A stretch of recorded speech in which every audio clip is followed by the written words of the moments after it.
माननीय श्री इकरा चौधरी जी। धन्यवाद सभापति महोदय, आपने मुझे इस विशेष चर्चा पर बोलने का मौका दिया। भारत के संविधान के 75वें वर्ष की चर्चा के मौके पर मैं सबसे पहले संविधान बनाने वालों की दूरदृष्टि को सलाम करती हूँ।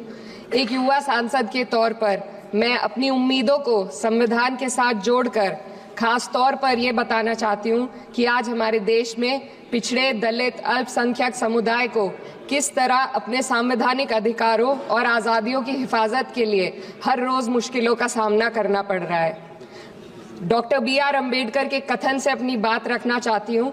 उन्होंने कहा था, मुझे अपने भारतवर्ष पर फक्र है कि जिसके पास ऐसा संविधान है जो लोकतंत्र, समाजवाद और सेक्युलरिज्म को संजोता है। लेकिन आज ऐसा लगता है जैसे संविधान की किताब तो है पर इसे चलाने वालों का ईमान गुम हो गया है। आज हिंदुस्तान में हर वर्ग को किसी न किसी चुनौती का सामना करना पड़ रहा है, मगर अल्पसंख्यक खासतौर पर मुसलमानों पर जो कहर टूटा है वो किसी से छुपा नहीं है। ये लोग सिर्फ अपने मजहबी पहचान की वजह से निशाने पर हैं। संविधान का अनुच्छेद 15 कहता है कि किसी भी नागरिक के साथ धर्म, जाति या किसी और वजह से भेदभाव नहीं होना चाहिए, लेकिन हकीकत इसके उलट है। हालात इस कदर बिगड़ चुके हैं कि hate speech, mob lynching, bulldozer द्वारा घरों को गिराने की घटनाएं आम हो गई हैं, खास तौर पर उत्तर प्रदेश में, जहां ऐसा लगता है जैसे कानून के नाम पर जंगल राज चल रहा हो। संभल में जो हुआ वो सबके सामने है। पुलिस के संरक्षण में निर्दोष लोगों की हत्या की गई और सरकार ने चुप्पी साध ली। अल्पसंख्यकों पर हिंसा बढ़ती जा रही है, मगर सत्ता में बैठे लोग या तो आंखें मूंदे हुए हैं या फिर इन घटनाओं को बढ़ावा दे रहे हैं। हद तो तब हो जाती है जब न्यायपालिका की बात भी अनसुनी कर दी जाती है। सुप्रीम कोर्ट ने मॉब लिंचिंग पर 11 सूत्रीय निर्देश जारी किए थे।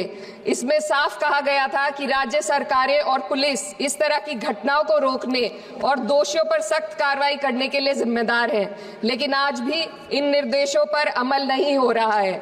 हाल ये है कि मॉब लिंचिंग को रोकने की बजाय सत्ता में बैठे लोग आग में घी डालने का काम कर रहे हैं। उनकी जुबान से ऐसी बातें निकलती हैं जो नफरत को और बढ़ावा देती है। ये अशांति अब इतनी गहराई तक फैल चुकी है कि हमारे समाज के धर्मनिरपेक्ष चरित्र पर गंभीर सवाल उठ रहे हैं। साल की शुरुआत में ही कई राज्यों में दुकानदारों को अपने नाम बोर्ड पर लगाने के लिए मजबूर किया गया। इसे सेहत और सुरक्षा के कानूनों का हिस्सा बताया गया, मगर असल मंशा कुछ और थी।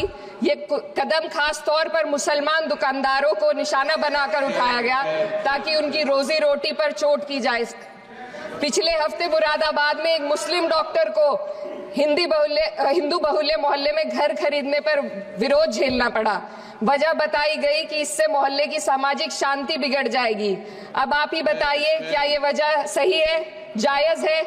असल में ये छोटी बड़ी घटना इस बात का सबूत है कि सांप्रदायिकता को बढ़ावा देने वाले बयान और नीतियां हमारे समाज को अंदर से खोखला कर रही है। उत्तर प्रदेश में यति नरसिंहन ने बेहद घटिया बयान दिया, लेकिन सरकार इन बयानों पर कोई कार्रवाई नहीं कर रही। हेट स्पीच न केवल जनमानस के विचारों को प्रदूषित करती है, बल्कि इससे अब संवैधानिक पदों पर बैठे लोगों को भी प्रभावित कर दिया है। अभी हाल ही में माननीय उच्च न्यायालय इलाहाबाद के माननीय न्यायाधीश ने ऐसे बयान दिए जिसका संज्ञान खुद सुप्रीम कोर्ट को लेना पड़ा। संविधान के अनुच्छेद 29 और 30 ने अल्पसंख्यकों को उनके मजहबी और सांस्कृतिक हक दिए हैं ताकि वो अपनी पहचान को बचा सके और अपने संस्थान चला सके, लेकिन आज उन्हीं हकों पर हर तरफ से चोट की जा रही है। वक्फ जैसे बिल लाकर उनके धार्मिक अधिकारों को छीनने की कोशिश की जा रही है। आज अल्पसंख्यक समुदाय को संविधान द्वारा दिए गए अपने बुनियादी अधिकार पाने के लिए लंबी लड़ाई लड़नी पड़ रही है। ऐसे कई मामले अदालत ने न्याय देकर संविधान की रक्षा की है, लेकिन अदालती प्रक्रिया में जो समय लगता है उसकी वजह से देश के सामाजिक ताने बाने को भारी नुकसान उठाना पड़ता है। मिसाल के तौर पर इलाहाबाद हाई कोर्ट ने 2004 के मदरसा एक्ट को रद्द कर दिया था, जिससे मदरसों के संचालन पर सवाल उठे। हालांकि सुप्रीम कोर्ट ने बाद में इस फैसले को पलट दिया और एक्ट को वैध करार दिया, लेकिन इस प्रक्रिया में जो समय लगा उसने अल्पसंख्यकों को बेचैनी और संघर्ष के दौर में डाला है।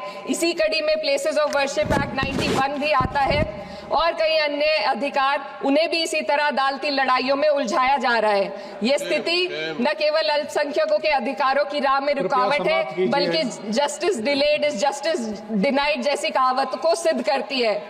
मैं इस सदन से दुनिया भर के अल्पसंख्यकों की आवाज उठाना चाहती हूँ, खास तौर पर हमारे पड़ोसी देश बांग्लादेश में अल्पसंख्यकों के साथ जो हो रहा है वे दिल को गहरे तक चोट पहुंचाने वाला है। उनकी जान माल की हत्या की जा रही है।